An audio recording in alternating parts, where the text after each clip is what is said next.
આણંદના ખંભાત ખાતે યોજાશે દિવાળીનો મેળો। ખંભાતમાં છેલ્લા 50 વર્ષથી આસો વદ 11થી કાર્તિકી પૂનમ સુધી ચકડોળ ગ્રાઉન્ડ ખાતે દિવાળીના મેળાનું આયોજન કરવામાં આવે છે।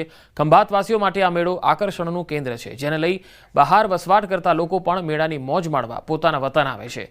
હાલ આ મેળાને લઈને તડામાર તૈયારીઓ શરૂ કરી દેવાઈ છે। ખંભાત શહેરમાં દિવાળી મેળાનું આયોજન કરવામાં આવે છે। આ દિવાળી મેળાનું આયોજન અમારા જન્મ પહેલા પણ 50 વર્ષ ઉપરથી પણ ચાલી રહ્યું છે અને આ આકર્ષણનું કેન્દ્ર છે ખંભાતનું, અને એનું નામ એટલે જ આપણે અહીં ચકડોળ ગ્રાઉન્ડ આપવામાં આવ્યું છે। માંડવી સ્ટેટ હાઈવે પર સ્કોર્પિયો કારે પલટી મારી ચાલકે સ્ટીયરિંગ પરનો કાબુ ગુમાવતા અકસ્માત સર્જાયો હતો, જેની તસવીરો આવી રહી છે। સ્કોર્પિયો કાર રસ્તાના ડિવાઈડર પર ચડી ગઈ। કારમાં સવાર લોકો દબાતા દરવાજો ખોલી અને બહાર કાઢવામાં આવ્યા। સદનસીબે કોઈ જાનહાનિ થઈ ન હતી।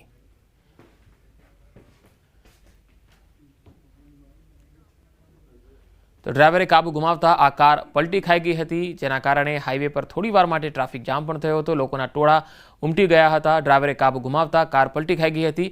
4 અલગ અલગ તસવીરો હવે અકસ્માતની આપણે બતાવી રહ્યા છે। પહેલી તસવીર છે સુરતની, બીજી વડોદરાની છે, ત્રીજી તસવીર છે જેમાં 2 ટ્રેલર સામસામે અથડાયા હતા અને ચોથી તસવીર સુરતની છે। એટલે કે સુરતમાં 2 અકસ્માતના અલગ અલગ બનાવો છે, જ્યારે એક વડોદરા અને એક સુરેન્દ્રનગર।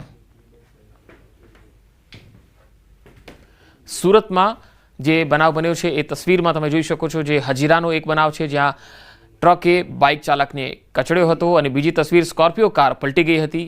ત્યારબાદ વડોદરાનો પણ એક બનાવ છે, જ્યાં કાર અકસ્માત સર્જ્યો હતો। નિવૃત્ત પીએસઆઈ હતા જેમણે આ અકસ્માત સર્જ્યો હતો। નગરમાં સગીરાને પ્રેમજાળમાં ફસાવી દુષ્કર્મ ગુજાર્યાનો ચકચારી બનાવ સામે આવ્યો। 2 શખ્સો દ્વારા સગીરા પર દુષ્કર્મ આચરવામાં આવ્યું હોવાની ફરિયાદ નોંધાઈ છે। પીડિતાના પિતાએ આપેલી ફરિયાદ અનુસાર 2 આરોપીઓએ સગીરાને પ્રેમજાળમાં ફસાવી ઇકો ગાડીમાં લઈ જઈ બળાત્કાર ગુજાર્યો। પોલીસે ગુનો દાખલ કરી તપાસ હાથ ધરી છે। બંને આરોપીઓને શોધવા પોલીસે ચક્રો ગતિમાન કર્યા છે। જે ફરિયાદીની સગીર વયની જે દીકરી છે એને પ્રેમજાળમાં ફસાવી અને તેના બાજુમાં રહેતા હોય એનો ફાયદો ઉઠાવી અને તેને અવારનવાર પોતાના ઘરે ફોસલાવીને બોલાવી તેમજ પોતાની ઇકો ગાડીમાં લઈ જઈ અને તેની સાથે વારાફરતી બળાત્કાર કરવા અંગેનો ગુનો દાખલ થયેલો છે। હાલ બંનેની શોધખોળ ચાલુ છે અને જામનગર સિટી ડિવિઝન દ્વારા આગળની તપાસ પણ ચાલુ છે। હાઈવે નજીક એક બનાવ બન્યો, જ્યાં સામાજિક તત્વોનો આતંક સામે આવ્યો। ટેમ્પો ધીરે હાંકવાનું કહેતા ઢોર માર મારવામાં આવ્યો। પ્રફુલ્લ ગજેરા નામના યુવકને ઢોર માર મારવામાં આવ્યો હતો। આ તસવીરો તમે જોઈ શકો છો। આખો બનાવ સીસીટીવીમાં કેદ થયો છે। ટિકિટ બુકિંગ એજન્ટ અને ટેમ્પો ચાલકની દાદાગીરી જોવા મળી। માર મારતા હોવાનો વિડીયો સોશિયલ મીડિયામાં વાયરલ થઈ રહ્યો છે। આ વાયરલ વિડીયો 11 ઓક્ટોબરનો હોવાની જાણકારી આવી રહી છે। કામરેજ પોલીસ માટે પણ આ વિડીયોને લઈને હવે તપાસનો વિષય બની ગયો છે। બુકિંગ એજન્ટ અને ટેમ્પો ચાલકની દાદાગીરી આ વિડીયોમાં જોઈ શકાય છે। ટેમ્પો ધીરે હાંકવાનું કહેતા ઢોર માર મારવામાં આવ્યો હતો। એક વ્યક્તિને તેઓ માર મારી રહ્યા છે। પ્રફુલ્લ ગજેરા નામના યુવકને ઢોર માર માર્યો। સરકારી શાળામાં નોનવેજ પાર્ટીનો જે મામલો હતો, શાળાના આચાર્ય પ્રભાકર યેલીગીટીને સસ્પેન્ડ કરી દેવાયા છે। સમિતિના અધ્યક્ષ દ્વારા સસ્પેન્ડનો ઓર્ડર કરાયો છે। નિરીક્ષકો દ્વારા પણ તપાસ કરવામાં આવશે। સરસ્વતીના ધામમાં આવી પ્રવૃત્તિ નહીં ચાલે। શાળાને ઠેસ પહોંચાડવાનો પ્રયાસ થયો છે, એવું પણ તેમણે જણાવ્યું હતું।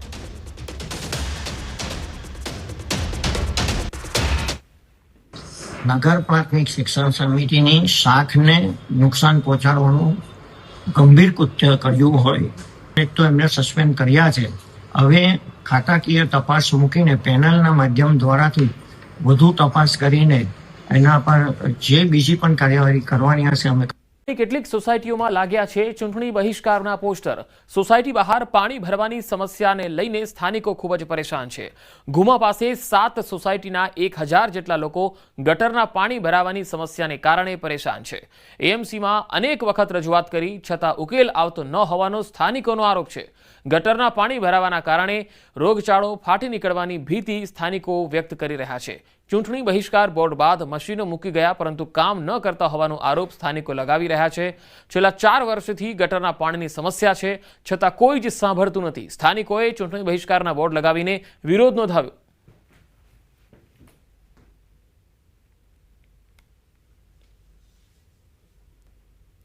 અમદાવાદમાં હાલ કોઈ ચૂંટણી નથી, પરંતુ આવનારી ચૂંટણીને લઈ અને સ્થાનિકો પરેશાન છે ને તેને લઈને આ પ્રકારના બોર્ડ લગાવવામાં આવ્યા છે કે ચૂંટણીનો બહિષ્કાર છે, આ જાહેર નોટિસ લગાવવામાં આવી છે. હવે પછી કોઈપણ ચૂંટણીમાં કોઈપણ પક્ષના નેતાઓએ આગેવાનીઓએ અમારી સોસાયટીમાં વોટ માંગવા આવવું નહીં, ચૂંટણીનો બહિષ્કાર છે. આ પ્રકારના બોર્ડ, પોસ્ટર, બેનરો જે છે આ તમામ સ્થાનિકો દ્વારા લગાવવામાં આવ્યા છે. પોતાની સોસાયટીની બહાર આ પ્રકારના બોર્ડ લગાવ્યા છે. શા માટે આ પ્રકારના બોર્ડ લગાવવાની નોબત આવી છે તે અંતર્ગત વાત કરીશું. આવું કેમ? હજુ તો ચૂંટણી કાંઈ નથી, આ પ્રકારનું બોર્ડ લગાવવાનું કારણ શું? સતત 2-3 મહિનાથી અમે પરેશાન હોવાથી કેટલી કમ્પ્લેન્ટો એએમસીમાં કરી, સતત વારંવાર બધા માણસો જઈને કમ્પ્લેન્ટો કરી, ત્યારે માંડ અત્યારે આ કાલથી આ પાણી થોડું ઓછું દેખાય છે. બાકી ગટરો સતત ઉભરાય છે અને બાળકો, મહિલાઓ, વૃદ્ધો બધા બહુ પરેશાન છે. એટલે આટલા માટે અમે રિક્વેસ્ટ કરીએ ગવર્મેન્ટ કે અમારું નિરાકરણ લાવો અથવા ચૂંટણીનો બહિષ્કાર. ફરિયાદો ઘણી બધી કરી છે પણ કંઈ જવાબ આગળથી આવતો નથી અને કોર્પોરેશનમાંથી કે જે તે આ બધું કામ કરતા હોય સાફ સફાઈવાળું વારંવાર રજૂઆત કરવા છતાંય કોઈ અહીંયા બહુ ધ્યાન આપતા નથી. અમુક વાર આવે છે, મશીન મૂકીને જતા રહે છે, પણ એમાં જે મશીન મૂકી જાય છે એમાં ડીઝલ બી સોસાયટીવાળા પુરાવતા હોય છે. પાણીની ઘણી બધી સમસ્યા છે, દુર્ગંધ બહુ મારે છે, છોકરાઓ બહુ બીમાર થાય છે. આ ગટરનું ભરાયેલું છે. અમે તો મોટા મોટા ચલો ભાઈ બહેનોના દૂધ લેવા જઈ શકે, ના શાક લેવા જઈ શકે, નાના નાના છોકરાઓને મૂકવા જાય, કેવી રીતે જાય છે? અને અમે પગ મૂકીને જઈએ તો ખંજવડ આવે એવું ગટરનું પાણી ભરાય છે. અને રોજ અહીંયા તો અહીંયા આવતા જતા લોકો ઘુમાના બધા જોતા હશે રોડ ઉપર કેટલા પાણી ભરાય છે. આજે કાલે કેમ થોડું સાફ થયો? અહીંયા ઉભાડા કરીએ ત્યારે સાંભળે છે બધા.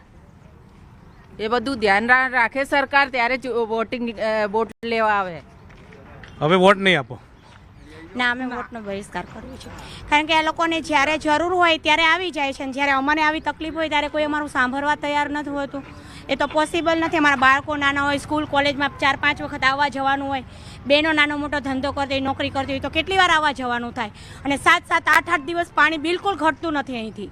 ઢીચણ આમું પાણીમાં જવું પડે છે.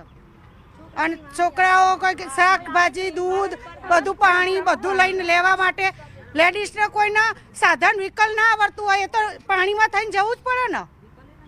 તો ચલી તકલીફ પડે અમને તો પાણીમાં જવા માટે. આ પ્રકારના બોર્ડ મારવાની નોબત આવી છે તે પ્રકારની વાત આ સ્થાનિકોના મુખેથી સાંભળવા મળી રહી છે. કેમેરામેન હરીશ શર્મા સાથે ગૌતમ શ્રીમાળી, ન્યૂઝ 18 ગુજરાતી, અમદાવાદ. બોટાદના હળદળ ગામમાં હિંસક હુમલા મામલે ફરિયાદ થઈ છે. બોટાદ પોલીસે 85 લોકો સામે પાળિયાદ પોલીસ મથકે 85 લોકો સામે ફરિયાદ અને 65 લોકોની અટકાયત કરવામાં આવી. સ્થળ પરથી 50 વાહનો પણ પોલીસે જપ્ત કર્યા છે.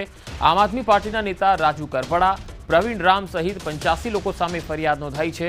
પોલીસ પર હુમલા પ્રકરણમાં પોલીસનો મોટો ખુલાસો. આ પ્રકરણમાં હળદળના ગ્રામજનો નહોતા, પરંતુ બહારના જિલ્લાના પણ લોકો હતા અને આ સભા માટે હળદળ ગ્રામ પંચાયતની મંજૂરી પણ નહોતી લીધી. આ લોકો જૂનાગઢ, બોટાદ, સુરેન્દ્રનગર જિલ્લાના લોકો બહારથી આવીને અહીંયા હોબાળો કર્યો હતો, જે તમામ આમ આદમી પાર્ટીના આગેવાનો અને કાર્યકર્તાઓ છે.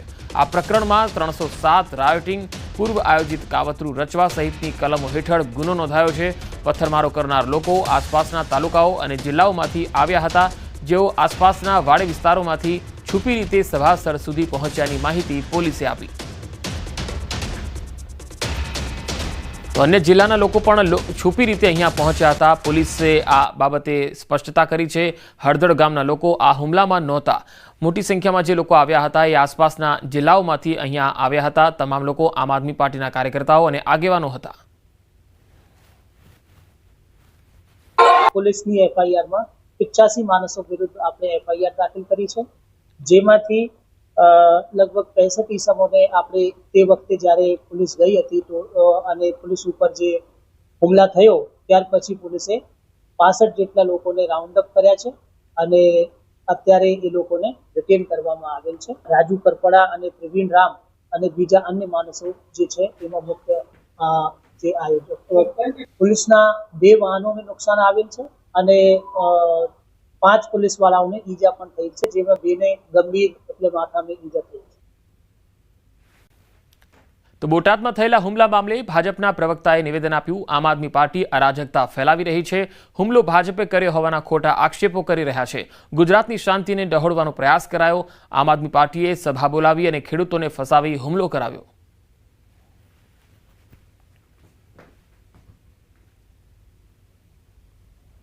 2 દિવસ પહેલાંની બોટાદની ઘટના બાબતે આમ આદમી પાર્ટીના પ્રદેશ પ્રમુખ ઈસુદાનભાઈ ગઢવી અને એમના ધારાસભ્ય ગોપાલ ઇટાલિયા એલ પ્રકારે જે નિવેદનો આપી રહ્યા છે અને અરાજકતા ફેલાવી અને પોતાનો લૂલો બચાવ કરી રહ્યા છે. વાત એવી રીતે કરી રહ્યા છે કે પોલીસે જાતે હુમલો કર્યો, બીજું એ છે કે ભારતીય જનતા પાર્ટીના કાર્યકર્તાઓએ હુમલો કરાવડાયો, ત્રીજી વાત એવી કરી રહ્યા છે કે પોલીસે જાતે પોલીસવાળાને ઊંધી પાડી. આ બધી જ વાતો હાસ્યાસ્પદ છે. સોના અને ચાંદીના ભાવોએ ફરી ઐતિહાસિક સપાટી વટાવી. પુષ્ય નક્ષત્ર પહેલા સોનું 2244 રૂપિયા મોંઘું થયું છે. 24 કેરેટ 10 ગ્રામ સોનાનો ભાવ રૂપિયા 1,28,000 પહોંચી ગયો. સાથે ચાંદીના 1 કિલોના ભાવ રૂપિયા 1,75,000 નોંધાયા છે. દિવાળીનો તહેવાર નજીક છે, પરંતુ ભાવ વધવાથી ખરીદીમાં ઘટાડો થયો છે. સોના ચાંદીની ખરીદીમાં 15% સુધીનો ઘટાડો જોવા મળ્યો.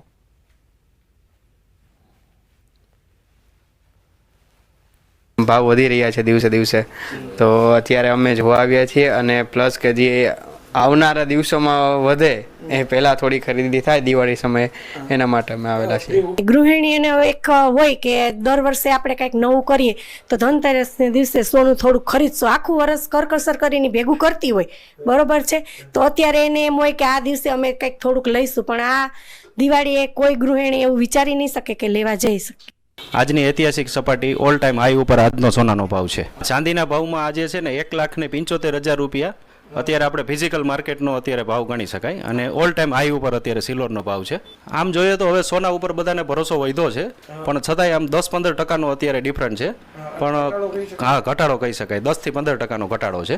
ગયા વર્ષે તો સોનાનો ભાવ એમ માનો ને કે 70-75,000 આસપાસ હતો, એટલે બધા ટૂંકમાં આમ ખરીદી નોર્મલ હતી, અને આ વર્ષની એની કમ્પેરિઝન કરીએ તો 10-15% અત્યારે ઘટાડો ગણી શકાય.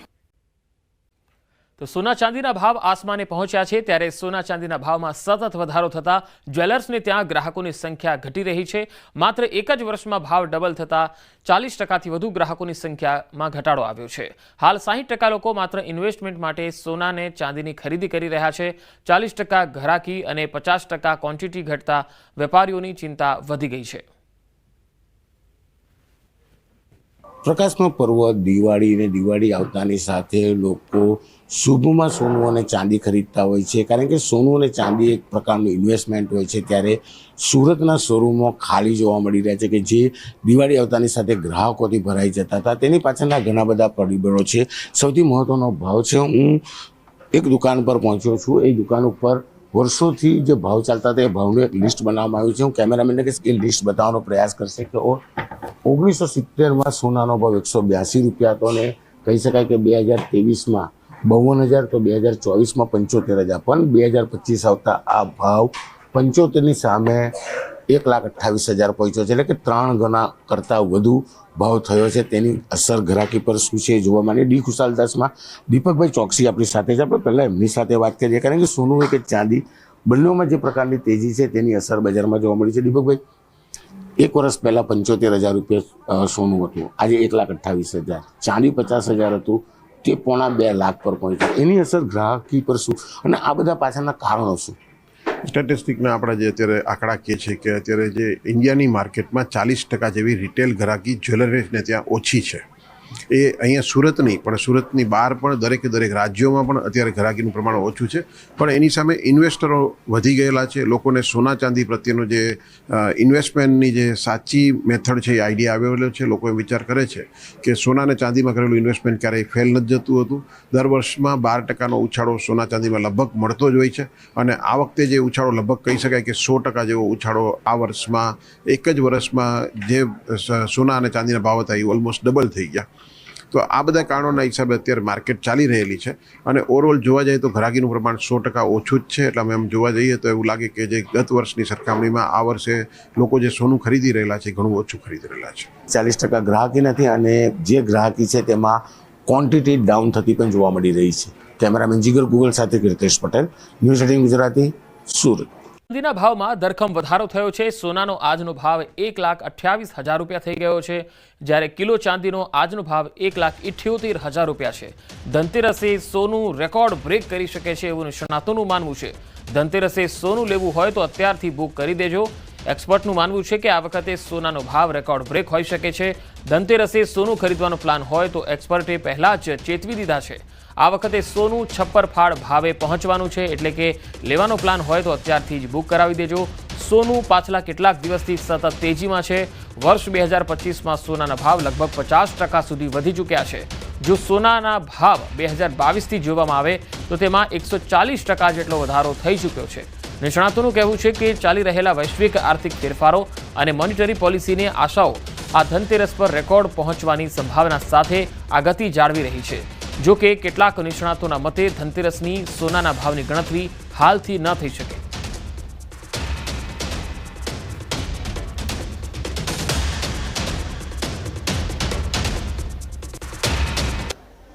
પુષ્ય નક્ષત્રને એક દિવસની વાર છે ત્યારે અમદાવાદમાં સોના ચાંદીના ભાવની અસર માર્કેટ પર જોવા મળી રહી છે. સોના ચાંદીના બજારોમાં તો મંદી છે, પરંતુ જ્વેલર્સમાં પણ આપ જોઈ રહ્યા છો કે ગ્રાહકો આવી તો રહ્યા છે, પરંતુ સોનાનો ભાવ છે તેને કારણે ખાસ કરીને જૂનું સોનું લઈને નવું સોનું લેવા આવે છે. આ પ્રકારની પરિસ્થિતિ હાલ બજારની જોવા મળી રહી છે. મારી સાથે મનોજભાઈ છે, તેમની સાથે પણ વાતચીત કરીશું. શું કહેશો, જે પ્રકારની અસર છે સોના ચાંદીના ભાવને કારણે, તો ગ્રાહકોને કેવી રીતે આકર્ષવા માટે અનેક પ્રકારની આપ ઓફર કરી? અત્યારે તો ગ્રાહકોને આકર્ષવા માટે ભાવ જ કાફી છે અને લોકોએ આ ભાવ અપનાવી લીધો છે અને આ ખરીદી કરી રહ્યા છે. અને બટ ઓબ્વિયસ અત્યારે સિઝન છે અને સિઝનની અંદર અત્યારે સૌ વેપારીઓએ ગ્રાહકોને પોતાની ખરીદી ઉપર અત્યારે ડિસ્કાઉન્ટ રૂપી બધાએ સરસ મજાની ઓફર મૂકેલી છે. અમે પણ મૂકેલી છે ઓફર, અને ઘડામણમાં ડિસ્કાઉન્ટના ઓફર છે, લાભ છે. અને ગોલ્ડ રેટ અત્યારે ગોલ્ડનો રેટ છે 1,28,000 છે પ્રતિ 10 ગ્રામ GST સાથે, અને શુદ્ધ શુદ્ધ ચાંદી છે 1,78,000 જેવો ભાવ છે. તો આ ભાવે પણ લોકો હવે ઉત્સાહભેર ખરીદી કરી રહ્યા છે. હજી ભાવ વધશે એ ગણતરીને લઈને. આ તમામ ગણતરીઓ વચ્ચે સૌથી મહત્વની વાત એ છે કે ગયા વર્ષે પુષ્ય નક્ષત્રમાં ભાવ કેટલો હતો અને આ વર્ષે કેટલો છે? એટલે હા, ઓલમોસ્ટ ડબલ જેવું છે. એટલે લોકો ખૂબ ખુશ છે, કારણ કે દરેક જણની પાસે પોતાનો આગવો સ્ટોક છે, પોતાની ખરીદી છે, બચત છે, અને હજી પણ એ કરી શકે છે. એ ખુશી છે ને લોકો હોંશે હોંશે લેવા આવે છે. પરિસ્થિતિઓને જોતાં આ ભાવમાં હમણાં કોઈ ઘટાડો થાય એવા સંજોગો હાલમાં તો નથી કોઈ, અને આ કેટલું વધી શકે એનું કંઈ નક્કી ના કહેવાય. પુષ્ય નક્ષત્ર છે, અને પુષ્ય નક્ષત્ર પહેલાં ખાસ કરીને જ્યારે ખરીદી કરવાની વાત આવે ત્યારે લોકો છે એડવાન્સમાં બુકિંગ કરાવી જતા હોય છે, અને ત્યારબાદ પુષ્ય નક્ષત્રના દિવસે બુકિંગ જે કરેલું હોય તેને બસ મુહૂર્ત સાચવવા માટે, તેને લેવા માટે આવતા હોય છે. લોકો છે તેમની સાથે પણ વાતચીત કરવાનો એક પ્રયત્ન કરીશું. ભાઈ, જે પ્રકારે સોના ચાંદીનો ભાવ વધ્યો છે, શું કહેશો, કેટલી અસર પડી રહી છે? જેને લેવું છે એને કોઈ અસર નથી પડવાની. લેવું છે ને કોઈ અસર નહીં પડે, પણ જૂનું સોનું લઈને લોકો નવું ખરીદી રહ્યા છે, તે પ્રકારનું હા, અમે પણ અત્યારે કદાચ એવું જ કરી રહ્યા છીએ કે જૂનું આપી રહ્યા છે અને સામે નવી ડિઝાઇનને પરચેસ કરી રહ્યા છે. યસ. આ પ્રકારનો ટ્રેન્ડ છે તે બિલકુલથી જોવા મળી રહ્યો છે. તમે ક્યાંથી આવો છો અને કઈ ખરીદી પુષ્ય નક્ષત્ર માટે કરી રહ્યા છો? યસ, અમે અત્યારે બુકિંગ જ કરીશું, પેમેન્ટ કરી દઈશું અને કાલે જ ડિલિવરી લઈશું પુષ્ય નક્ષત્રમાં. તો જૂનું સોનું લઈને આવે છે લોકો, અને નવું સોનું છે તે ખરીદવું તો છે, પરંતુ જે પ્રકારનો ટ્રેન્ડ ચાલી રહ્યો છે, વેપારીઓ પણ ઘડામણમાં આકર્ષક ઓફરો આપી રહ્યા છે, એટલે જૂનું સોનું આપીને લોકો નવું સોનું ખરીદી રહ્યા છે.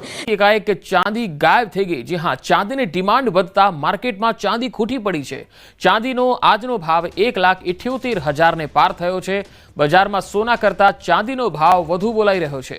ચાંદીનો ભાવ વધતા લોકો ચાંદીમાં રોકાણ કરી રહ્યા છે. છેલ્લા એક અઠવાડિયાથી ચાંદીની માંગમાં સતત વધારો થઈ રહ્યો છે અને ચાંદીનો ભાવ સતત વધી રહ્યો છે. સોના કરતા ચાંદીનો ભાવ વધુ બોલાઈ રહ્યો છે. શહેરમાંથી જાણે ચાંદી ગાયબ થઈ ગઈ છે. લોકો ચાંદીમાં રોકાણ કરી રહ્યા છે. પુષ્ય નક્ષત્રને એક દિવસ પહેલા અમદાવાદના બજારમાંથી ચાંદી ગાયબ થઈ ગઈ છે. જાણીને નવાઈ લાગશે, પરંતુ અમદાવાદના બજારમાં ચાંદી જ નથી. આ વિષય પર વાતચીત કરવા માટે મારી સાથે જ્વેલર્સ એસોસિએશન, અમદાવાદ જ્વેલર્સ એસોસિએશનના પ્રમુખ છે જીગરભાઈ સોની, તેમની સાથે વાત કરીશું. જીગરભાઈ, ચાંદી જ નથી માર્કેટમાં, એવું કેવી રીતે શક્ય બન્યું, અને હજુ પણ આગામી દિવસોમાં કેટલા દિવસ સુધી અમદાવાદના માર્કેટમાં ચાંદી નહીં હોય? બેન, સૌથી પહેલાં તો આપણે જાણીએ છીએ કે વિશ્વ સ્તરની અંદર સોલાર પેનલ અને EVની ડિમાન્ડ જે આપણે ગવર્મેન્ટ દ્વારા ઘટાડાની જાહેરાત કરવામાં આવી GSTના દરોની, ત્યારથી કારના વેચાણમાં નોંધપાત્ર ઉછાળો જોવા મળી રહ્યો છે. સાથે સાથે EV વ્હીકલમાં પણ નોંધપાત્ર ઉછાળો જોવા મળી રહ્યો છે. લોકો દ્વારા સોલાર પેનલની અંદર પણ મેક્સિમમ રોકાણ અત્યારે કરવામાં આવી રહ્યું છે વીજ ઉદ્યોગને ધ્યાનમાં રાખીને. આ બધા જ પ્રયોગોમાં ચાંદીનો મહત્તમ ઉપયોગ થાય છે વાયર બનાવવામાં અને તેને કામ કરવામાં.